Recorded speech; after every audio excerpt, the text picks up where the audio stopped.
ఎక్కడైనా ఎప్పుడైనా ఏ రాష్ట్రంలో అయినా హింసాత్మక సంఘటనలు జరిగితే వాటిని ఖండించుకుంటూ మిగిలిన రాజకీయ పార్టీలు వాళ్ళ నాయకులు మీడియా సమావేశాలు పెట్టడం, ప్రకటనలు రిలీజ్ చేయడం బై డిఫాల్ట్గా జరిగేది. అలాంటిది ఆంధ్రప్రదేశ్లో కత్తులు తీసుకొని నడి రోడ్లలో పొడుస్తూ ఉంటే, పోలీసులే సాక్షులుగా ఉంటే, మంత్రులుగా ఎమ్మెల్యేలుగా పనిచేసిన వాళ్ళ మీద దాడులు చేస్తూ ఉంటే, వైస్ ఛాన్సలర్ల ఛాంబర్లకు చొరబడి దాడి చేసి లా భాష మా భాష దారుణమైన భాష మాట్లాడుతూ ఉంటే, సరే ఇటు జనసేన, టీడీపీ, బీజేపీ వీళ్ళంతా కనుక ఇప్పుడు ఒకే గొడుగు కింద ఉన్నారు కాబట్టి వాళ్ళకి ఏమైనా కనుక సమ్మగా ఒక శాడిస్టిక్ ఆనందంతో ఏమైనా ఉన్నారేమో. వాళ్ళ కథ పక్కన పెడితే వీళ్ళు ఎన్డీఏ కూటమి కదా, అటు ఇండియా కూటమిలో కాంగ్రెస్ ఉంది కదా. కాంగ్రెస్కి ఆంధ్రప్రదేశ్లో ఒక అధ్యక్షురాలని ఒక ఆమె ఉంది కదా. ఏడుంది ఆవిడ? కాంగ్రెస్ అనేది ఒక జాతీయ పార్టీ కదా, ఆ జాతీయ పార్టీకి రాష్ట్ర అధ్యక్షురాలు కదా. మరి ఎన్డీఏ అనబడే ఒక కూటమి ఇంత దారుణాలకు తెగబడుతూ ఉంటే ఏ గుడ్డిగాడిదకు పళ్ళు దొమ్ముతున్నారు వీళ్ళు? కనీసం కండెమ్ చేయలేరా? కాంగ్రెస్ కూడా ఏమైంది? ప్రజాస్వామ్యం గురించి ఢిల్లీలో రాహుల్ గాంధీ గారు చెప్పే మాటలు ఆంధ్రప్రదేశ్లో వీళ్ళకి వినిపించట్లేదా? ఇక్కడ ఉన్నటువంటి కాంగ్రెస్ నాయకులకు వినిపించట్లేదా?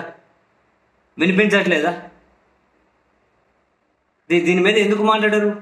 ఎందుకు ఖండించరు? కనీసం ఎవరైనా బుద్ధున్నోళ్ళు ఎవరైనా ఖండిస్తారు కదా.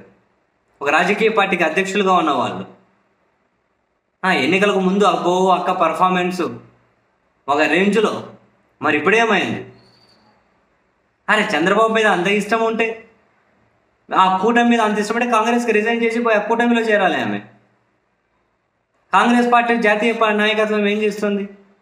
ఎన్డీఏ ఇంత అరాచకాలు చేస్తుంటే ఖండించమని చెప్పట్లేదు. ఇంకా అక్కడ కమ్యూనిస్టు పార్టీలు సిపిఐ, సిపిఎం ఆ చంద్రబాబుకు తోకలుగా ఉండి అసలు కమ్యూనిజం అనే పదాన్ని వీళ్ళు బూతులు చేసేసారు. ఇటువంటి వాటికి జరిగితే ఫస్ట్ రావాల్సింది రోడ్ల మీదకు వీళ్ళు ఖండించాలి.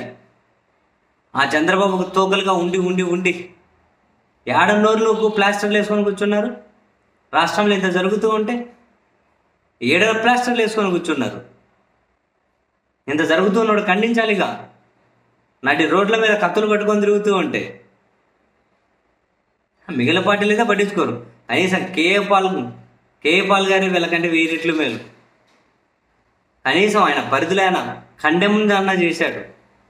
ఇంత దారుణం ఏంటి అని. మిగిలిన వాళ్ళకి ఏమైంది?